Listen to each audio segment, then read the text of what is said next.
On February 13, 1542, in the Tower of London, a young woman of merely 19 walks slowly down the cold stone corridor, her destination the scaffold. Trembling hands clutch a small prayer book as guards escort her.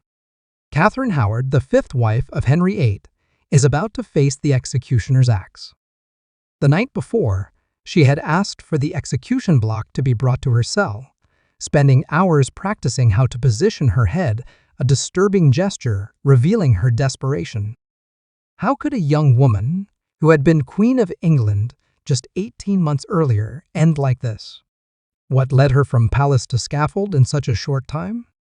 To understand Catherine Howard's downfall, we must return to 1540. Henry VIII, at 49 years old, had just annulled his marriage to Anne of Cleves, his fourth wife. Overweight, with a suppurating leg ulcer, and embittered by his matrimonial failures, the king seemed unlikely to marry again. But then he met Catherine, a lady-in-waiting to his former wife and niece of the powerful Duke of Norfolk. Catherine Howard had neither royal blood nor refined education. She grew up without her mother, who died when Catherine was small, and was sent to live in the household of her grandmother, the Dowager Duchess of Norfolk. There, supervision was practically non-existent. In the Duchess's chaotic mansion, where dozens of young nobles received basic education, the girls slept in a communal dormitory known as the Maiden's Chamber. It was in this environment that Catherine, at just 13, had her first romantic encounter with her music teacher, Henry VIII. The two exchanged caresses, but never consummated the relationship. Catherine would later confess that Mannix touched her in intimate places, but she was too young to understand the danger she was in. At 15, Catherine began a more serious relationship with Francis Derham, her grandmother's secretary. Witnesses reported that the two called each other husband and wife, and often met in the dormitory after curfew when the Duchess was already asleep. These youthful secrets seemed buried when Catherine arrived at the royal court in 1539. Beautiful, vivacious, and exuberant, she immediately captured the old king's attention. Henry, enchanted by her youth and gaiety, called her his rose without a thorn and jewel of womanhood. The marriage was celebrated on July 28, 1540, just 19 days after the annulment of his marriage to Anne of Cleves. The king, rejuvenated by love, showered Catherine with luxurious gifts. Jewels, dresses, property-as nothing was too much for his young queen. During the first months, Catherine seemed happy in her role. She organized festivities, danced for the king, and managed her royal household with youthful energy. But behind the smile lurked a dangerous secret. Henry, despite his passion, was an old and sick man. His ulcerated leg emitted a repulsive odor, and he needed to be carried in a special chair. For Catherine, intimate life with the king was, at minimum, unpleasant. The contrast between her elderly, repulsive husband and the gallant young men at court could not have been greater. Temptation came in the form of Thomas Culpeper, a handsome courtier and gentleman of the king's privy chamber. The two began exchanging glances, then notes, and finally secret meetings. Jane Rochford, Catherine's lady-in-waiting and sister-in-law of the executed Anne Boleyn, facilitated these dangerous encounters. The same woman who had testified against Anne Boleyn years before now placed another queen in mortal danger. Meanwhile, rumors about Catherine's past began to circulate. Francis Derham, her former lover, appeared at court demanding a position in her royal household. Catherine, terrified at the possibility of her past being revealed, made a fatal mistake. She gave Derham the position of secretary, hoping to silence him. This decision only served to bring danger closer. In the summer of 1541, while the king and queen were traveling through northern England, the meetings between Catherine and Culpeper intensified. Jane Rochford arranged empty rooms in the mansions where the court stayed, allowing the queen and her lover to spend hours together while the king slept. The fall came in November 1541. John Lascelles, a Protestant reformer with connections to the Duchess of Norfolk's household, decided to reveal Catherine's past to Archbishop Cranmer, a close advisor to the king. Cranmer, hesitant to give such news to the volatile monarch, left a letter detailing the accusations on the royal bench in the chapel. When Henry read the letter, his initial reaction was disbelief. He ordered a discreet investigation, hoping the accusations were false. But evidence quickly accumulated. Former servants of the Duchess confirmed Catherine's relationships with Manox and Derham. Worse still, the investigation uncovered her current affair with Culpeper. A letter written by Catherine to Culpeper was discovered, ending with the fatal words, "My heart and body are at your disposal, and I wish I were in your arms, for it would be a relief to my heart." This written proof of her infidelity sealed her fate.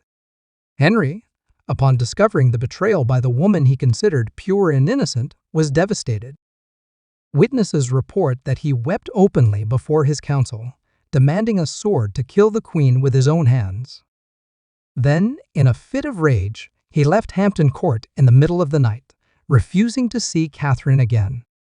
Catherine, confined to her chambers, initially did not know why she had fallen from grace.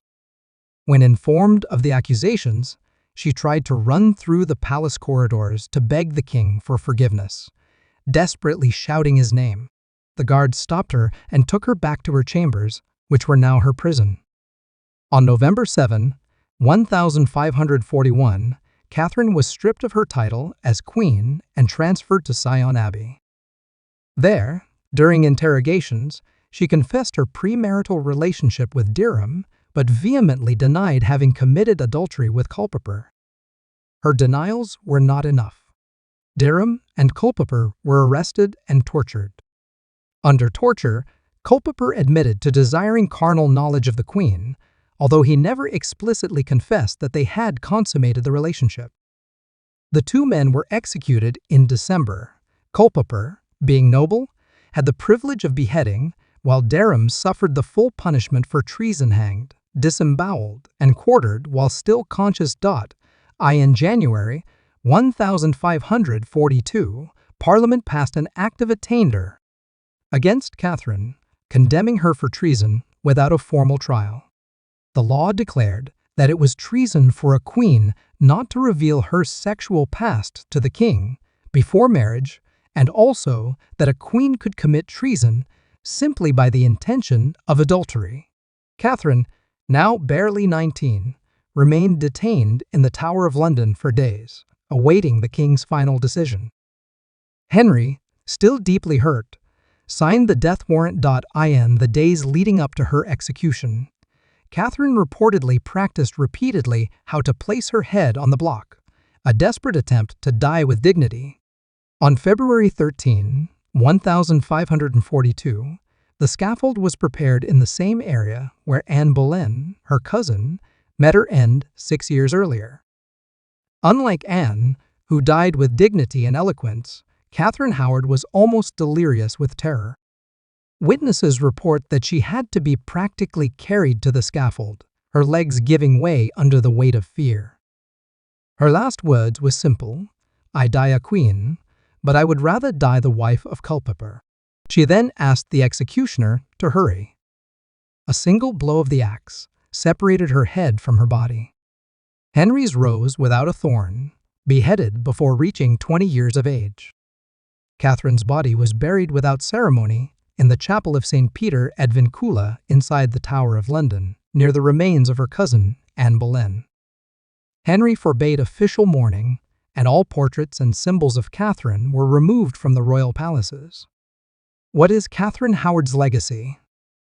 Often relegated to a footnote in history, the foolish, unfaithful wife who deserved her fate, a deeper analysis reveals a complex tragedy. A teenager without proper guidance, married to a man 33 years her senior, sick and temperamental, surrounded by courtiers who saw in her only a means to advance their own ambitions.